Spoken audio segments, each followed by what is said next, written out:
Hello everyone, Juxtaposition here. Today's video will be entitled Brainstorm. Now, this was the last film that Natalie Wood appeared in before she was murdered on or around November 28th, 1981, thrown into the ocean at Santa Catalina Island around 3 o'clock a.m. in the morning. This is winter time. And she can't swim. She never learned to swim. So in the darkness, we're to believe that Natalie Wood got into the little Prince Albert raft, Prince Valiant, I believe it was called, little inflatable raft, and then she was going to motor across to the pier at 3 a.m. in the morning in pitch darkness. And she can't swim. Anyway, Christopher Walken knows what happened there. He was 39 years old and he was present. Christopher Walken was co-starring with Natalie Wood in Brainstorm. He was with Natalie that evening, along with Robert Wagner. Robert Wagner from Austin Powers, #2, I think. And Robert Wagner knows what happened to his wife, who he divorced and remarried, Natalie Wood. Yes, they lived in Beverly Hills, and not too far from where the Jose and Kitty Menendez military murder occurred. Walking distance. And what I wanted to tell you is Brainstorm is a film about the military, and it's also about artificial intelligence. There's a lot of Hollywood productions that feature artificial intelligence, futuristic ideas, militarized objectives, pacification and control, and banking documentaries like The Wizard of Oz, which was released in September 1939, starring Judy Garland, aka Dorothy Gale, and her little dog Toto, which means total. Toto means total. It was the little dog Toto that pulled back the curtain to reveal that there is no great and powerful Oz, that there's just a little old man on a stepladder pulling levers. That's our banking system. That is a truthful disclosure, which most people didn't get. They didn't get that message. That's really a shame. I think the world's going to be divided between two types in Brainstorm.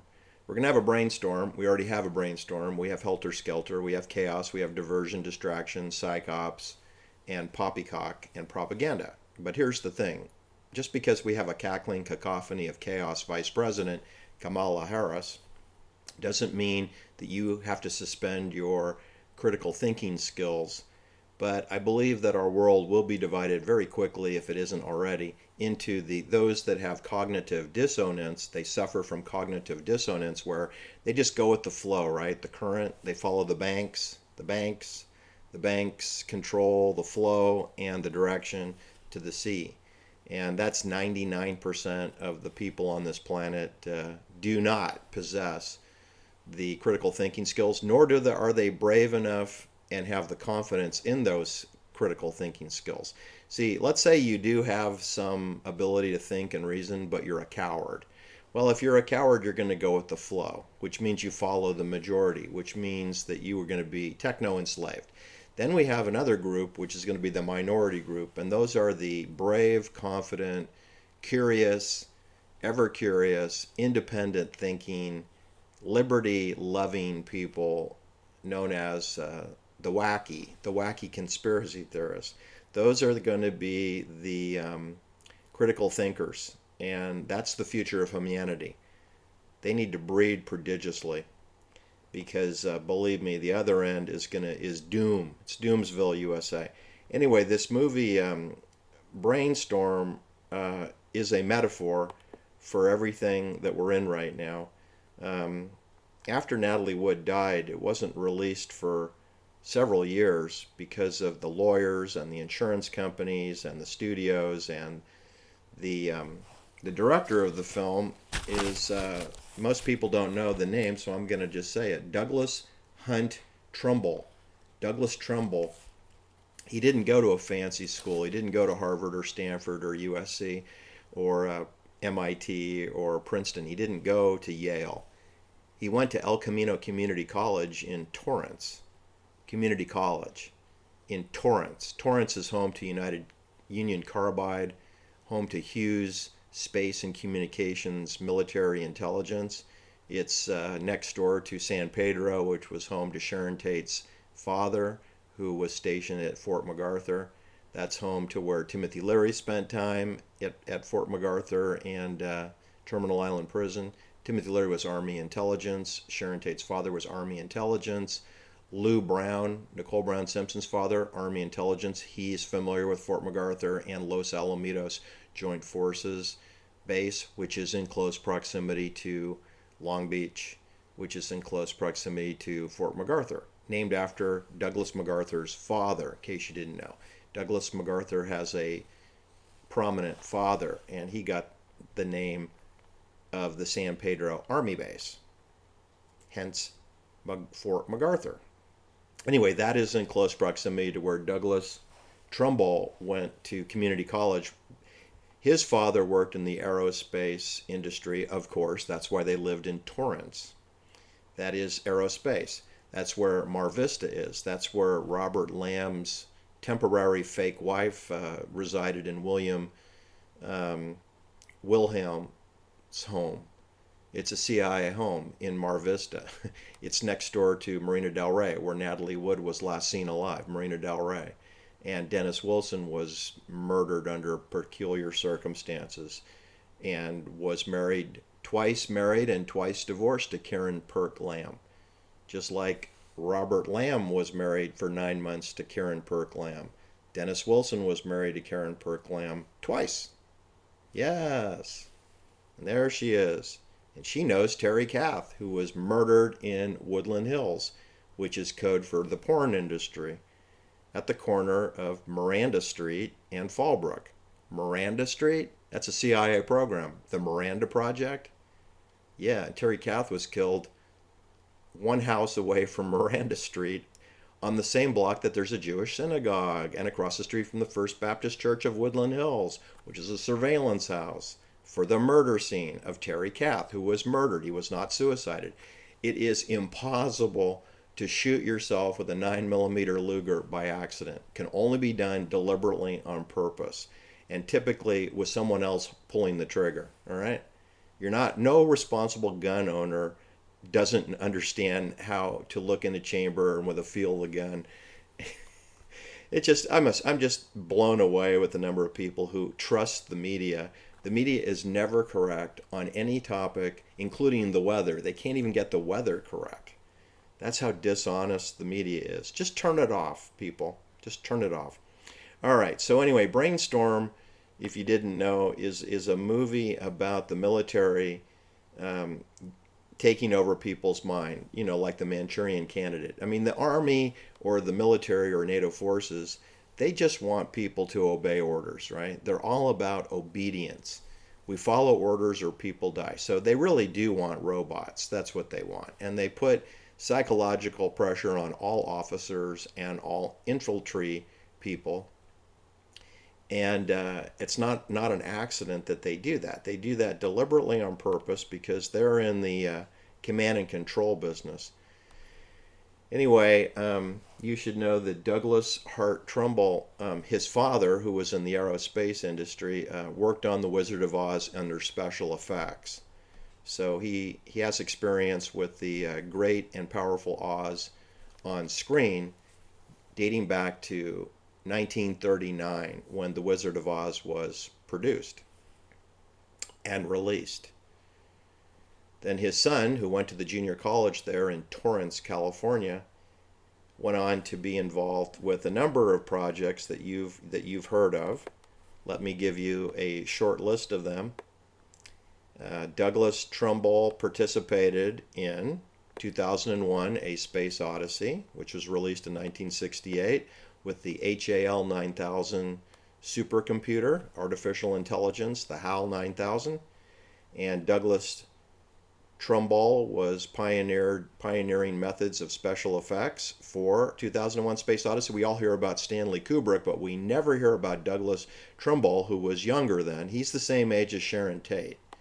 So, that movie came out in 1968, so Douglas Trumbull was only like 25 years old. So he was 24, 25 years old. So that's why you haven't heard of him, because he wouldn't have been given the credit. It would have gone to the older, more marketable people. He also participated in Close Encounters of the Third Kind. That injects Steven Spielberg into the story. He also was involved with Star Trek, the motion picture. He was involved with Blade Runner, which brings Ridley Scott into the picture, Blade Runner. He also was involved with The Tree of Life, and he directed several movies called Silent Running, and of course the Natalie Wood, Christopher Walken, Brainstorm. And if you're not familiar with Brainstorm, let me just tell you again that it's the plot was that scientists invent a brain-computer interface. Where have we heard that before? Like nanotechnology. It enables the sensations to be recorded from a person's brain and then converted to tape for others to study or experience themselves. In other words, you can replay a person's experiences in your brain once you capture it into the database.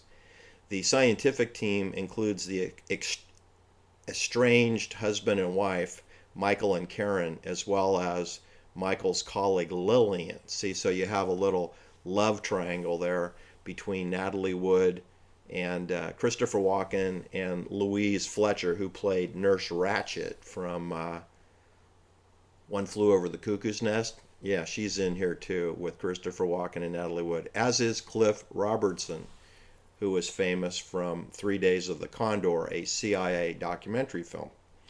Anyway, these scientists are wrestling with the ethics and sexuality of brainstorm interface. Not going to get into too much details here. I'll post the link. You can look it up above. But essentially, the powers that are funding the brainstorm experiment is the military-industrial complex. That's my main point I wanted to make, is that the brainstorm computer interface is funded by the bankers who fund the military, who fund Manchurian candidates. And they are basically trying desperately to create robots to do their bidding.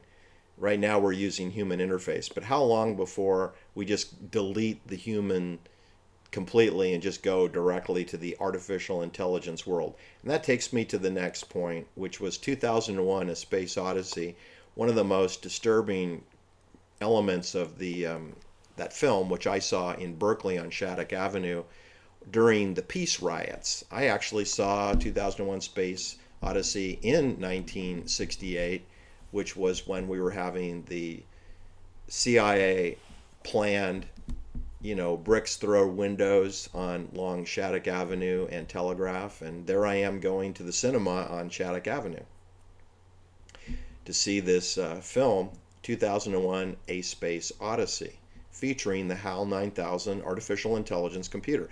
Well, anyway, the astronauts, the humanoids on the spaceship, started to have some problems with the HAL 9000. They noticed some peculiar interfacing with him and mistakes that he was making.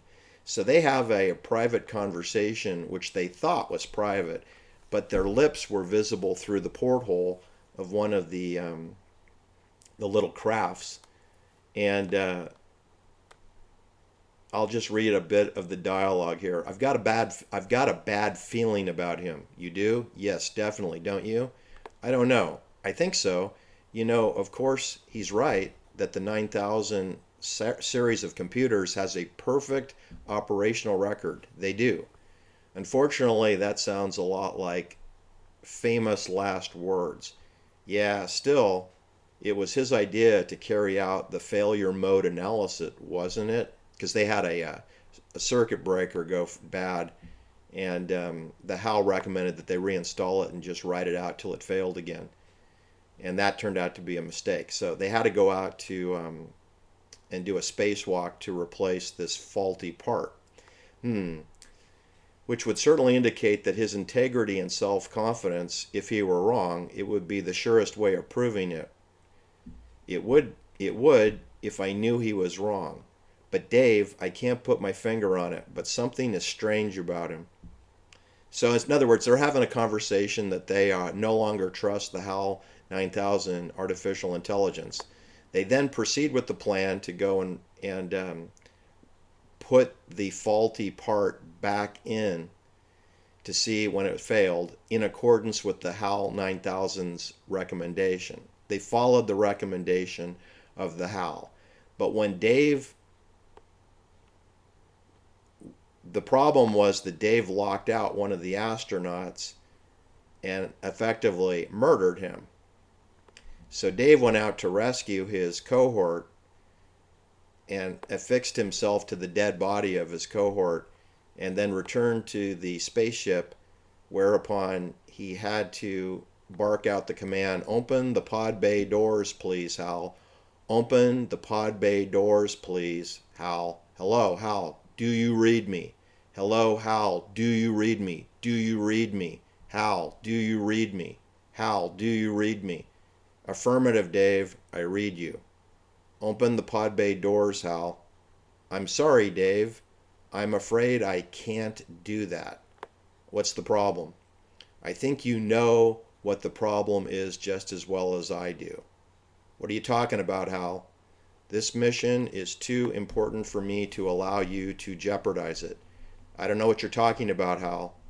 I know that you and Frank were planning to disconnect me, and I'm afraid that's not something I cannot allow to happen. Where the hell did you get that idea, Hal? Dave, although you took very thorough precautions in the pod against me hearing you, I could see your lips move. All right, Hal, I will go through the emergency airlock. Without your space helmet, Dave, you're going to find that rather difficult. Hal, I won't argue with you anymore. Open the doors. Dave, this conversation can serve no purpose anymore. Goodbye. Hal? Hal? Hal? That's artificial intelligence. What could possibly go wrong, right? Everything. Your life. You can lose your life. The only good thing about AI is that if they fully implement it, then there'd be no reason to have Stanford and Harvard business schools and the Wharton School of Business or the MIT Sloan Business School. There'd be no reason to crank out MBAs anymore, because you can see they don't make any decisions. And the computer can just universally decide the policy of all the College of Corporations, which they already follow this exact same policies on everything. So there's really no need to have a law school anymore. You don't need a law school. You don't need a business school, because the HAL supercomputer can easily take over. And if you don't like the pod bay doors being stuck shut, then maybe you should wake the heck up. Because all these people that are enabling the AI to make everything self-service and get rid of customer service and just have the customer figure it out on their own, they're committing suicide. They're doing themselves out of a job, or their children are never going to get a fancy job, because everything is going to be controlled by the HAL 9000. Anyway, I just wanted to integrate in that Natalie Wood and Christopher Walken, who were on the Splendor the night that Natalie Wood was murdered in November 1981, they were doing a film on military intelligence, which is an interface of computer and human to control the human and to record all sexuality, all feelings, all sensations. I feel it's very perverted and very inhumane to do so, and so I am saying so on my video right now. I'm saying it. And I'm telling you that this Douglas Trumbull, he went on to be very frustrated and be blackballed by Hollywood after Natalie Wood's death.